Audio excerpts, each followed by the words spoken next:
Hey guys, we're coming at you with another fun test. I'm Kevin. And I'm Devin. From homebart.io. And today we're going to be doing, what is it, Devin? What do we have set up here for us? We're doing the Moscow Mule blind taste test. Yes, so we're going to go ahead and try 8 different ginger beers with our Moscow Mules to find out which one is going to make the best sweet and spicy balance for your Moscow Mule. Yep.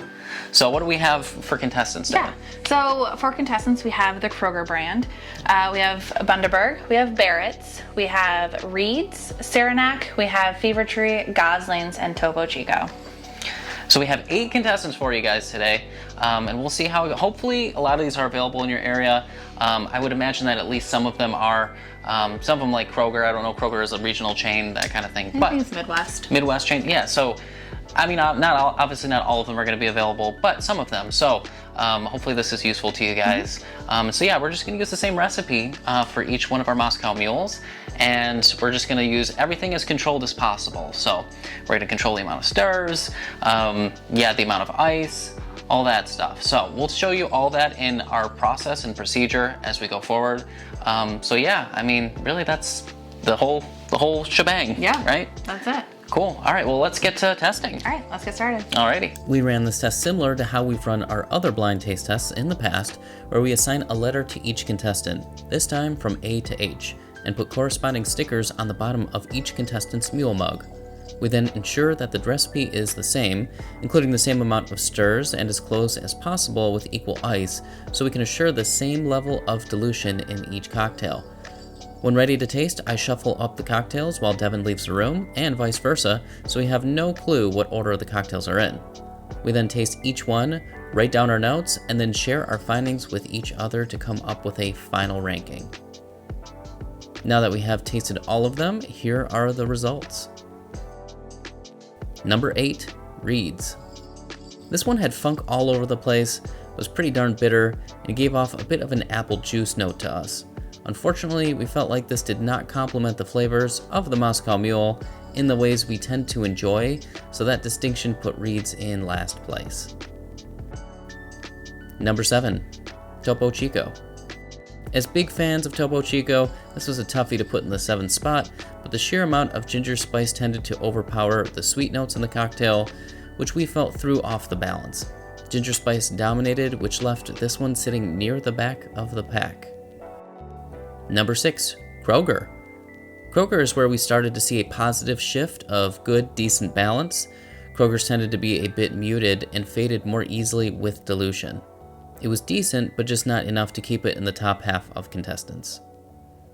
Number 5, Goslings. Goslings was just a touch better than Kroger as it showcased a good balance of spice to sweetness, but ultimately it fell because we detected a slight medicinal taste. It held up a bit better though through dilution, but ultimately did not crack the top 4 options. Number 4, Bundaberg. This one hurt a bit because we have always used Bundaberg in our Moscow Mules, but we have to be honest. Thankfully, it did make it to the top 4 and it's deserved.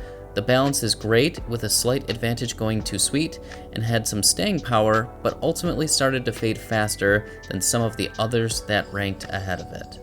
Number 3, Fever Tree. Another surprise here as Fever Tree tends to be the favorite pick of bartenders and has a great reputation, and we expected it would shake out at number 1. It performed wonderfully, highlighting the ginger spice through dilution, but just lost a touch of the sweetness compared to the top 2 contestants. Number 2, Saranac.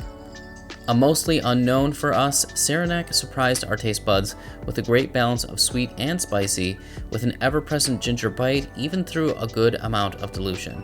It hit all the marks we were looking for, but fell just short of the number 1 contestant. Number 1, Barritts.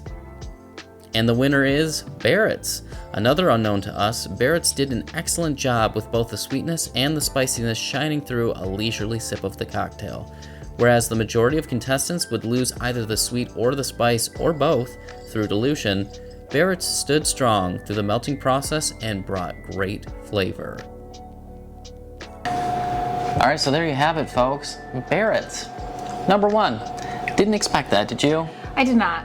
As often happens in our test videos like this, our experiments just they end up being They surprise us. Yeah, not what we expect. So, Barritts, which is a brand that we had never heard of before doing this experiment, was the number one. And then the ones that we were familiar with, which would be Fever Tree or Bundaberg, were kind of middle of the pack. So, yeah, so overall, Barritts, Saranac, Fever Tree, Bundaberg, Gosling, Kroger, Topo, and Reed's. Yep. Thoughts? I am surprised that Barritts won. I am too. I thought Bundaberg was going to win, to be completely honest. That's your favorite. It is my favorite. Or Fever Tree, because Fever Tree is so well known, so ubiquitously used in bars, and I mean, I feel like that's always the choice for the bars that you go to.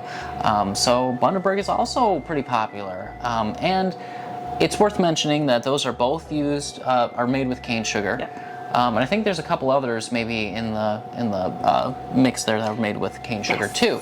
So if you're looking for something, the rest of them are high fructose corn syrup. Whatever. Right. So I mean, it's just how it goes. It's how it shook out. All of these were pretty good. I would say anything number 4, 5, or 6 from our ranking is great, and then less. So 7 and 8 probably not our favorite, and probably wouldn't use those in our cocktails. No. But for the most part, these are all pretty good options. And if you want to try it, we definitely suggest that you should, just to see what kind of result that you would get. Right. Because everyone's taste buds are a little bit different. Personally, the last one that we tried, number 8, wasn't my favorite, and I ended up trying it, like just the ginger beer afterwards, and I'm like, yeah, no, this is not. No. We did that, yes. It's good. It's worth mentioning that we also did sample them by themselves and see if just we liked it as well. What they tasted like, and honestly, a lot of them some of them, I'm like, yeah, I could see this in a Moscow Mule. Some of them, I couldn't, but that's just me. Maybe in a dark and stormy. Maybe something else. Who knows? But definitely in a Moscow Mule, not something that really worked too well. No. But anyways, that's it for today, guys. Remember to like and subscribe. We got a bunch of really great content coming down the pipeline. And also, with the Moscow Mules that we were making, we have Moscow Mule mugs and a Moscow Mule barware kit. So if you're interested in ordering one of those, you can go to our site, shop.homebar.io, and you can find our Moscow Mule set there. We'll put a link in the description. And that's it for now. We're gonna do more experiments from here on out. Yeah, I'm excited because we have some fun ones good coming stuff up. Coming down the pipeline, yeah. And we're getting into spooky season, so. There's that too. So stay tuned, and we'll be seeing you guys shortly. Yep. Cheers. Cheers.